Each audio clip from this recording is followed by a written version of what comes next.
We are now going to advance to the next step of creating 2D style imagery. In this portion we're going to be using gradients. Gradients are something fairly new to Lightwave. A lot of people have a little bit of reluctance to use them.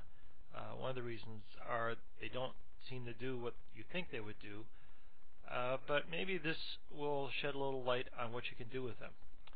Once again, I have set up a scene previous to starting. I have a bouncing ball and I have the old favorite, the cow object.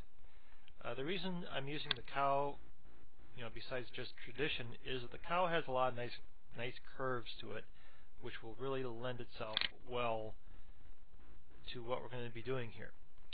Now, both the cow and the ball here have the default surface, the eggshell surface. I did cheat a little bit. I used the lighting setup and the ground from the previous tutorial just because it was ground already covered. So here we have gray cow, gray ball. So already have the white background, everything else. These are default surfaces. Let's jump right in. Ground. Start with the ball.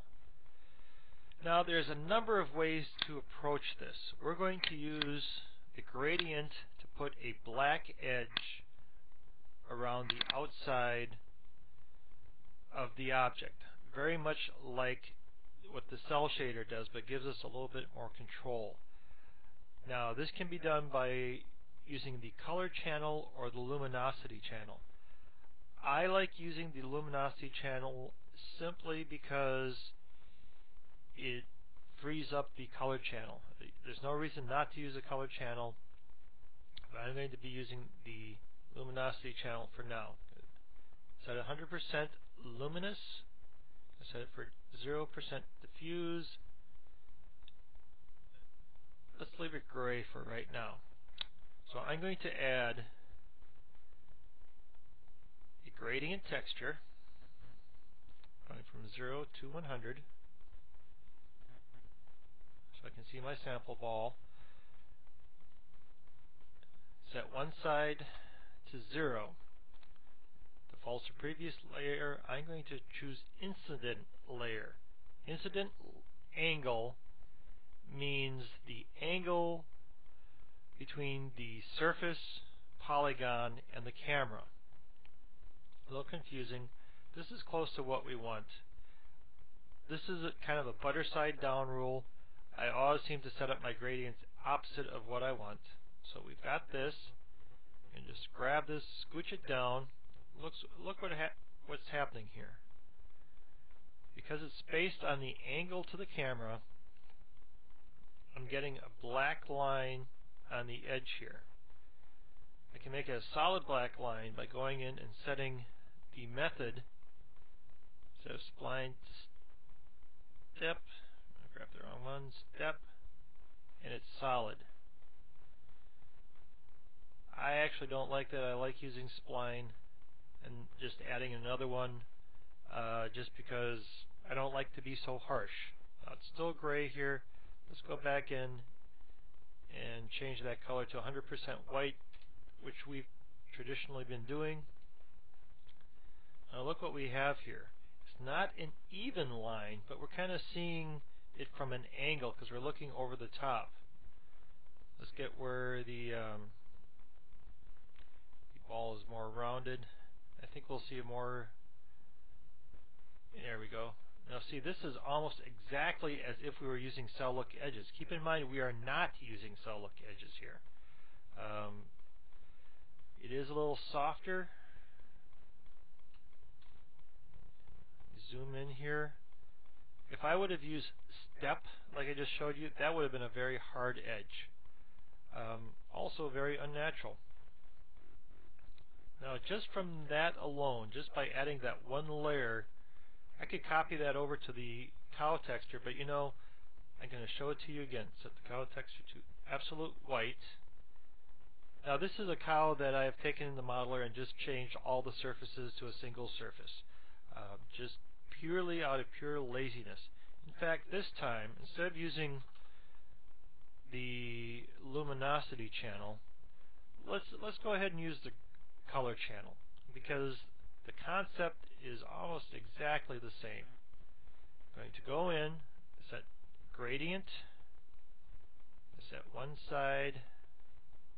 Well, let's just do it straight as color. And select incident angle.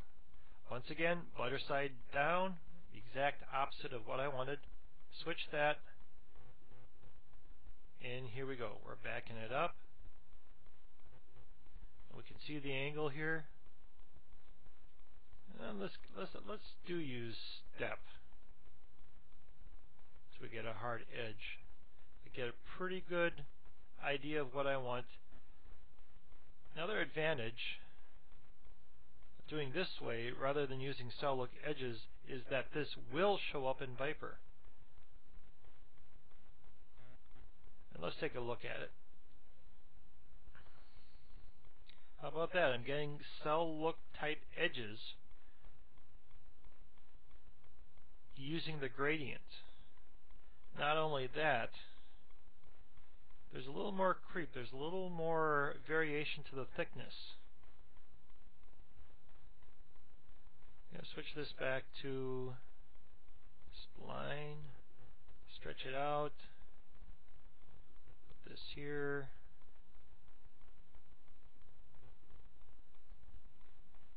set a variation here, I'll put this one here, and let's see what this looks like.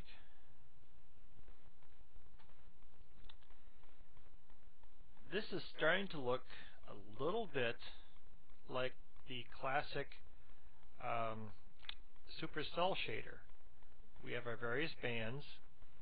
In fact, let's go in and set these to step.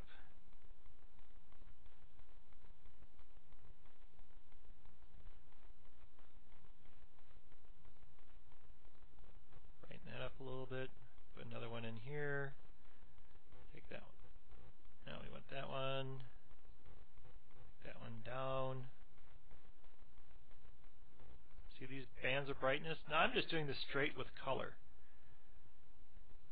This is on the color channel.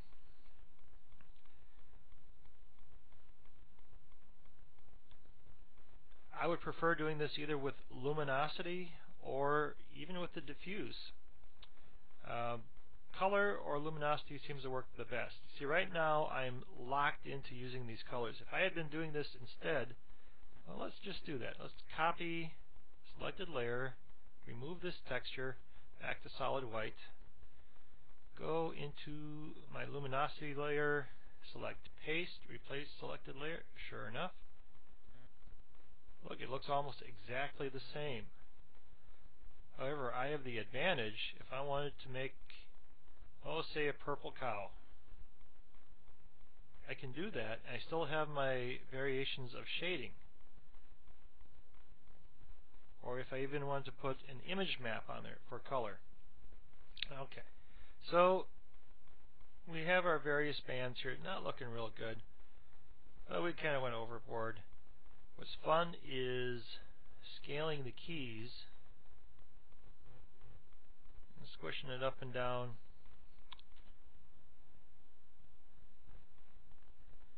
And we have this. Now there is no reason we can't still apply cell shader to this. The silhouette edges, 1.5. Sharp creases, why not? 0.75. Render that out. And we kind of have the best of both worlds here. We still have our edges. We still have our subtle shading. Now, this incident angle, it's good, but we can do better. One of the ways we can do better, for purposes of display, I'm going to scale my keys out a little bit. This is a little bit more pronounced. So here's our image as it stands now. This is as if the light is shooting directly out of the camera. Rather than do that, instead of using incidence angle, let's use the light incident. see what we have there. Now, we have zero diffuse, which means it will not be reacting to the light at all. So I'm going to select my light incident, and I have to remember to select light. And so when we render this, look at that. Rather than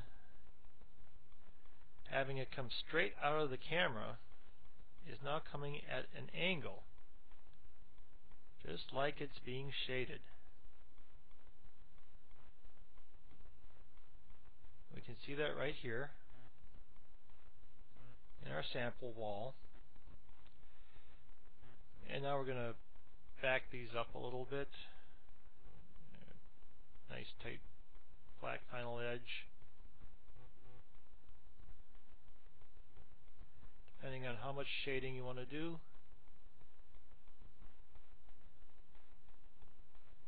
And let's also copy that over to the ball.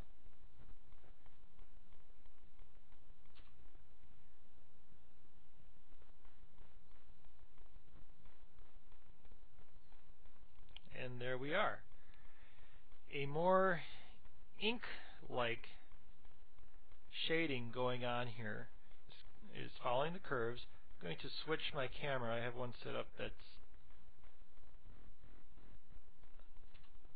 close-up of the cow, so you can see more of the subtlety as the shading is going on. And once again, this is very similar to what you get using the supercell shader, except that it's working right within Lightwave. You have control over everything. You're not learning a new set of controls. It's showing up in Viper, all very handy. Now I'm going to combine a little bit of what we have just done here with using the brush map. So here we have just using the gradient to give us these different bands of shading. We also have applied the cell look edges to fill in where it's not completely over the edge. Same thing with the sphere. Now once again, this is a very kind of bland looking. It's a little better than before. It does give us some shading. I'm going to combine the techniques of using the brush map with the gradient. And all that is going to add an image layer. I'm going to select these brush, which we've seen before, use the exact same technique. We have brush. I'm going to select front projection, turn off my pixel blending for now, and let's see if this shows up in Viper. Sure enough. Now, as we can see, it's completely overwriting both our base setting and the previous gradient. And that is because it is set to normal. So we're going to switch that to additive. And look, it's adding luminosity. We have these like very dark bands in here. Stretch those out a little bit. In fact, maybe I'll just take a little of the edge off there. Let's render this out. And look what we have here. We have a little bit of our hand-drawn shading coming in around the edges here. But you know what I would like? I don't like this hard edge of my cell look edges. I think I'm going to add another channel that will replace this cell look edge with the, I'm going to use gradients. I could add another layer into my luminosity, but I think I'm just going to go in and do it in my color channel. Change this to gradient. And instead of making it black and white, I'm just going to use alpha, so it fades out to nothing. Instead, I could change this to black, or I could just switch this to subtractive and select incident angle because I want it around the outside. Look at there, pops right in.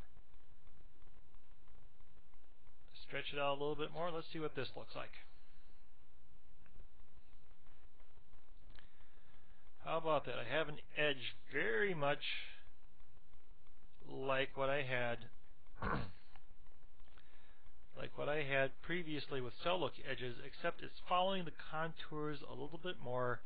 I have more control about how much it fades in and fades out. You know, it's maybe a little harsher than I like, so why don't I just take that down to 50%? Do I want it shading even more? You know, that doesn't look too bad right there. Can't always trust the Viper, but it does help to get you in the ballpark. And that's not looking too bad. Look, it's looking kind of like it's sketched. I like that. I have lost the sketchiness on this particular. I've got my sketchiness here on my luminosity channel, but not on the color channel. I can simply add that in, but I kind of like it the way it is. Or if I would have just gone in, well, let's do that. I'm going to take copy selected layer. Not going to use it. I'm going to temporarily disable it. This check mark is really nice for doing that. And jump into luminosity. I'm going to paste, add 2 layers. And it went a little crazy. That's because the same settings don't always transfer, but that's okay. Well, let's just fix this. This will need to be alpha at 100%. There we go, and it's subtractive. There's our edge. Let's move it underneath the brush. Back it up a little bit. Maybe not that much. Render this out. And we've got, it's kind of hard to see, but it is still being applied. Yeah, it's actually kind of overwhelming the other one. So I'm going to take that down a little bit more. Or rather than do that, maybe I'll just back this up a little more. So we have our original, we have 2 types of gradients here. We have the light incidence, and remember, you can move these lights around. You change the angle of the light, and this all changes. You animate the light, you can animate the angle of this shading, and when the thing moves, of course, that will be changing as well. And we have our incident angle, and it's subtracting luminosity from the sides, because this is not, the cow object is not being illuminated in any way by the light, but the light is being used to control how these edges are being drawn. And because that is looking so close to my cell look edges, I think I need to double check.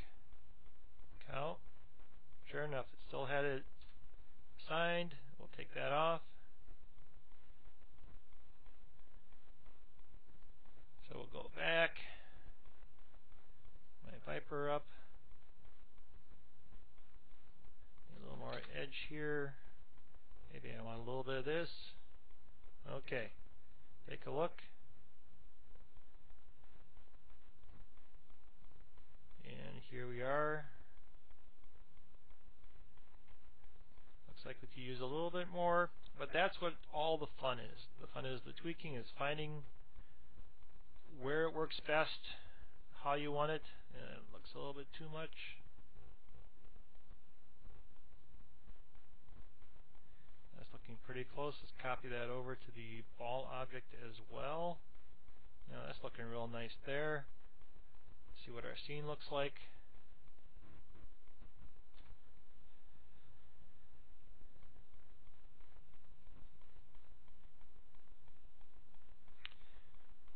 And let's see, I think our ball object probably still has cell look edges. Okay. And you see, although the shading looks pretty good on this cow, it's way too much for this sphere. And that's going back once again to each job is pretty much a per job basis. Now, what works well with one won't necessarily work well with the other. I mean, you can certainly copy over these surfaces and use them as you wish, but there will always be a certain amount of tweaking required. In fact, I think I'm just going to take that off, change that to spline, that one to spline, and I like that shading much better. And let's see if it looks any different if we render this out with anti-aliasing turned on.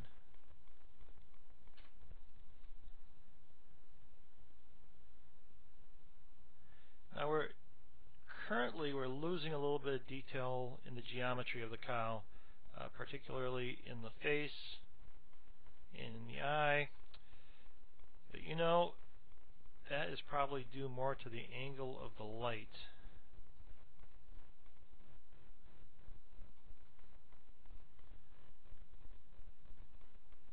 See if we switch the light a little bit more. And you know, we can see this in Viper. A lot of people rag on Viper, but I think it's a tremendous tool.